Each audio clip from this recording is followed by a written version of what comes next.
Hey, you guys, I want to briefly discuss two types of videos that come out on YouTube. And both of them tickle your ears. So they tell you things that you want to hear because they make you feel good. So one is Chosen Ones. Now, I have a few channels that don't do this that I absolutely love regarding that topic. But every now and then I try brand new ones. And they're not all African-American creators, but the vast majority of them are. Nothing against them, but just basically, anytime, I think you have to be careful and you have to use your discernment. Because anytime you hear someone saying, and then last night God told me, that there's someone monitoring, or like even longer sentences, like, God told me that when you're in the spirit, utilize discernment, and it's just like, I don't think God very often, I could be wrong. I don't claim to be a prophet, so maybe I'm wrong. But some of these people even go so far as to be like, oh, wait. Yes, the Holy Spirit just confirmed that I need to talk on this. Wait. Okay, but only on the first two of the three components that it shared with me last night. And they're just acting like in the middle of the video, just God speaking to them. So I think the Holy Spirit usually conveys more with, just that feeling in your heart that, okay, this is appropriate or this is justified. But then even when you get that feeling, you have to kind of pray on it, because it could be, a different entity, possibly, a fallen angel, demon, playing the place of God or an angel. And you got to kind of pray on it and take some time on it to digest it, and then get some confirmation, which is more of just a feeling in your heart and your mind and your soul. Anyone that I think is always saying, God said this, God used these words to me. Okay, but let me get clarification. Yes, he just said that. Da, da, da, da, da. And there's another white individual that'll remain nameless that makes all these predictions. And it's so surprising to me that he's even still around, because the guy was making so many predictions in 2020 with COVID, 2021, 2022. I'd say he had like a success rate in the low 30s, and it's like he's making predictions on August 8th, in the afternoon, A, B, and C will happen, and none of them happen. And I just kept trying to give him more chances. The guy was like, his success rate was so low.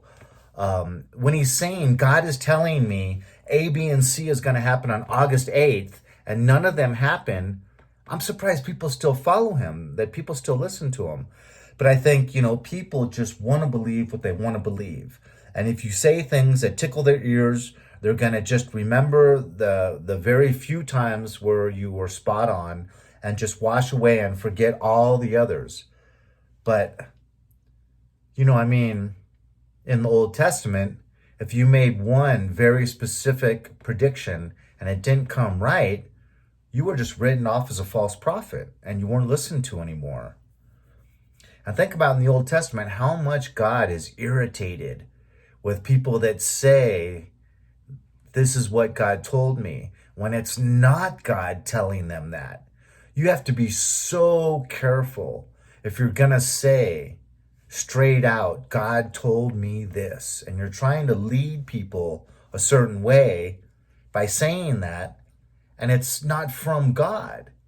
That's something that I would really, really be nervous about, because that's lying. That's bearing false witness.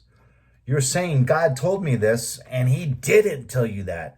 It's that you got that from other YouTube channels. And you're seeing how quickly these YouTube creators that speak on Chosen Ones get up in the thousands of subs. So, it's not just, it's mainly to be liked and to get likes and to get big numbers and possibly get a paycheck out of it. I appreciated this one individual admitted that I do this for money. If it wasn't for me earning a paycheck, I wouldn't be on this channel. I wouldn't be doing this. And then right away, you got to be kind of suspect about that because he's got to keep his numbers up if he wants to keep making that car note.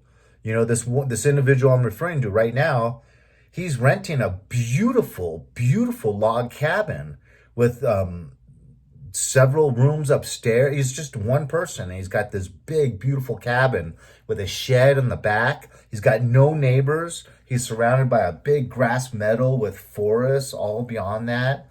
And he's always saying, I need money. I'm going through hard times to his subs.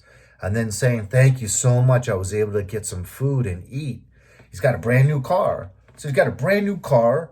He's renting a huge, beautiful log cabin, totally in a beautiful remote area with no neighbors.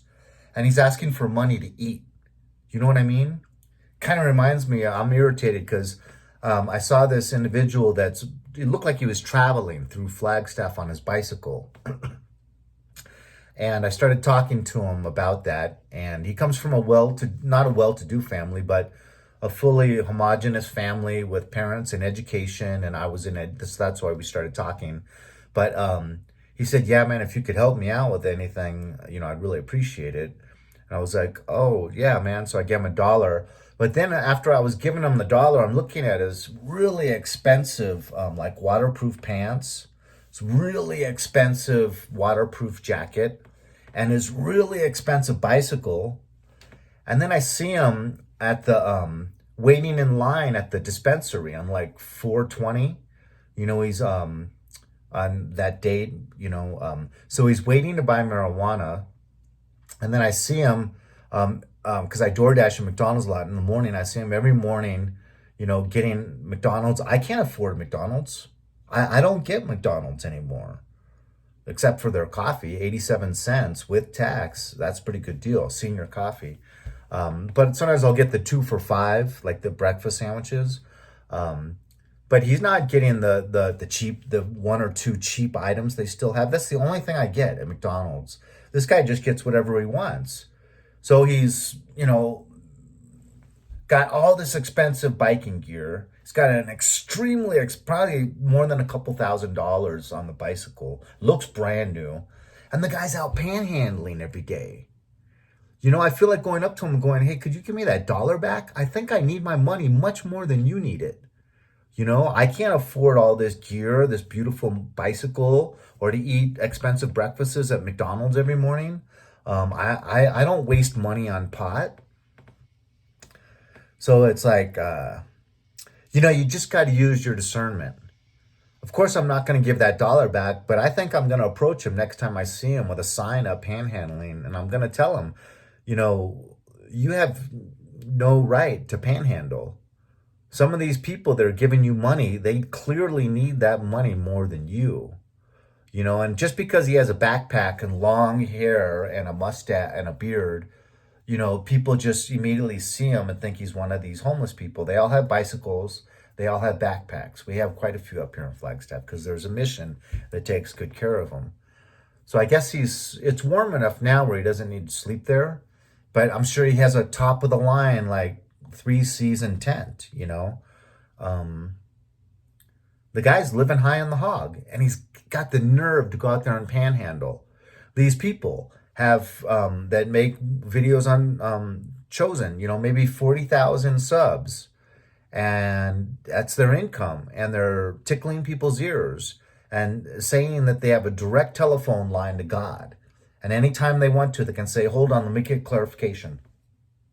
Yes, he says I can talk about this now. I was on hold on this for a couple weeks, but yes, okay. So God just told me right now, come on, people, use your discernment.